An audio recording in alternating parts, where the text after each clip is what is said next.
दिल्ली, प्रधानमंत्री नरेंद्र मोदी, लोकसभा अध्यक्ष ओम बिरला, केंद्रीय मंत्री पीयूष गोयल ने नेताजी सुभाष चंद्र बोस की 125वीं जयंती पर उन्हें संसद के सेंट्रल हॉल में श्रद्धांजलि दी।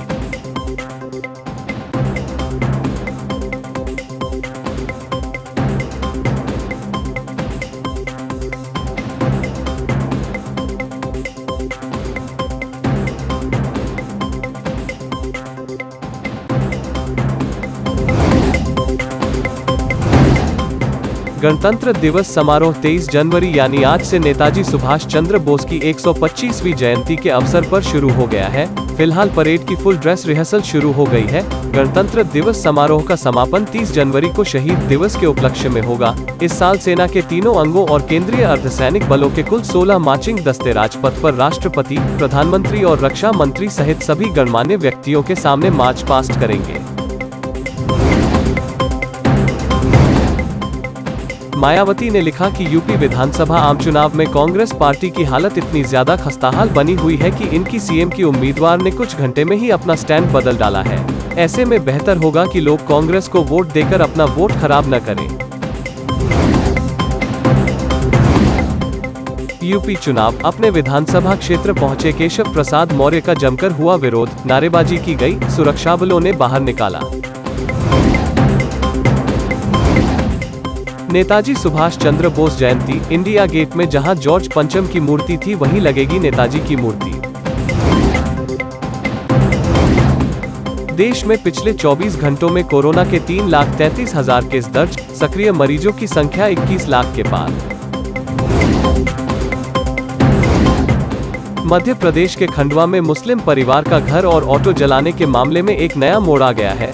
अब एक हिंदू परिवार ने शिकायत की है कि आरोपी बंटी उपाध्याय ने मंदिर में भी तोड़फोड़ की है। पुलिस ने आरोपी बंटी पर 2 दिन में 6 एफआईआर दर्ज की है। पीड़ित मुस्लिम परिवार ने भी पुलिस अधीक्षक के नाम ज्ञापन देकर आरोपी पर सख्त कार्रवाई करने की मांग की है। आर्मी वेलफेयर एजुकेशन सोसाइटी द्वारा जारी नोटिस के अनुसार इन स्कूलों में post graduate teacher, trained graduate teacher और प्राइमरी टीचर पदों के लिए योग्य उम्मीदवारों से 7 जनवरी से 28 जनवरी 2022 तक ऑनलाइन आवेदन आमंत्रित किए जा रहे हैं। जम्मू कश्मीर के शोपियां जिले में शनिवार को सुरक्षा बलों के साथ मुठभेड़ में लश्कर-ए-तैयबा (LET) के 2 आतंकवादी मारे गए। एक पुलिस प्रवक्ता ने कहा कि दक्षिण कश्मीर के शोपियां के गांव किलबल इलाके में आतंकवादियों की मौजूदगी के संबंध में एक विशेष इनपुट के आधार पर तलाशी अभियान शुरू किया गया था।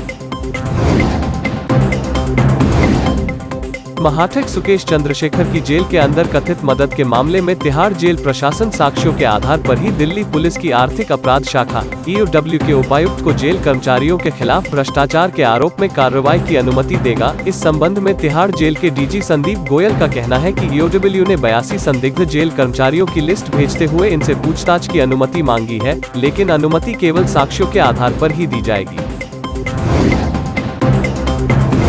सुप्रीम कोर्ट में एक याचिका दायर कर ऐसे राजनीतिक दलों पर कार्रवाई की मांग की गई है जो सत्ता में आने पर सरकारी खजाने से तरह तरह की सुविधाएं मुफ्त उपलब्ध कराने का वादा करते हैं। याचिका में कोर्ट से निर्वाचन आयोग को इस तरह के वादे करने वाले दलों का चुनाव चिन्ह जब्त करने का निर्देश देने की मांग की गई है। याचिकाकर्ता ने कहा कि मतदाताओं से अनुचित राजनीतिक लाभ हासिल करने वाले इस तरह के लोकलुभावन हथकंडों पर पूरी तरह प्रतिबंध लगाया जाना चाहिए, क्योंकि ये संविधान का उल्लंघन करते हैं।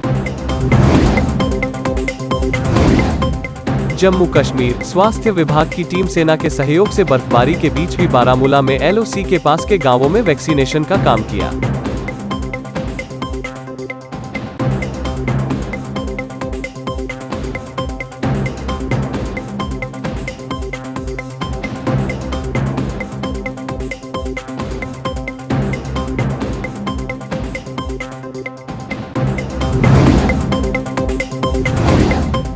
गुजरात, चलती कार में डांस कर रहे पुलिसकर्मियों का वीडियो वायरल, सस्पेंड।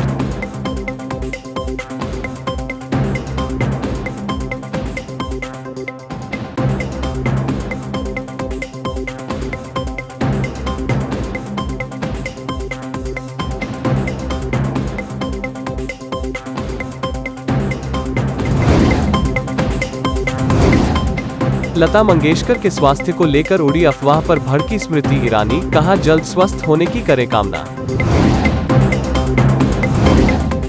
कांग्रेस ने गोवा में उम्मीदवारों को मंदिर और चर्च ले जाकर दिलाई शपथ, जीतने के बाद नहीं छोड़ेंगे पार्टी।